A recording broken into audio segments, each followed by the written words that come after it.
Practical পৃথিৱীৰ ইম্প্ৰেক্টিকেল মানুহ আমি থিয়ৰীৰ শাৰী মুখস্থ কৰি পৰীক্ষাত বহোঁ। কোনোবা যদি ক'ৰবাত বেছি প্ৰেক্টিকেল, ক'ৰবাত নহয়, অলপ কম।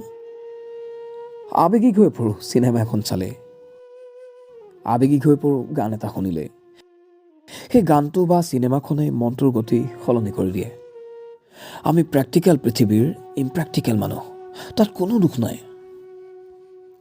দোষবোৰ আমাৰ স্বভাৱত, দোষবোৰ আমাৰ ইগত। এই যে মনতে চলি থকা 100 মিটাৰ দৌৰটো ৰিলে দৌৰটো নহয়, য'ত দুয়োটাই মাৰিডালৰ দুই মূৰে ধৰি জিকিম।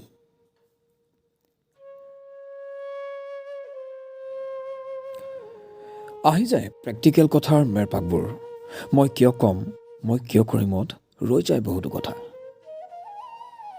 মছলা নিদিয়া সোৱাদ নোহোৱা আঞ্জাৰ দৰে আকৌ নিজকে সুধিব লাগিব মাজতে, মছলা কমিল নেকি, আৰু অলপ দিয়া, বৰ সোৱাদ হ'ব। প্ৰেক্টিকেল পৃথিৱীৰ ইম্প্ৰেক্টিকেল মানুহ আমি। মনে কোৱাটো হেঁচা দি গতি পৰিৱৰ্তন কৰাতকৈ মনৰ কথা শুনিলেই, মনৰ মতে কৰিলে সকলোবোৰ ধুনীয়া। প্ৰেক্টিকেল পৃথিৱীৰ ইম্প্ৰেক্টিকেল মানুহ আমি, তাত কোনো দোষ নাই। দোষবোৰ আমাৰ স্বভাৱত, দোষবোৰ আমাৰ ইগত।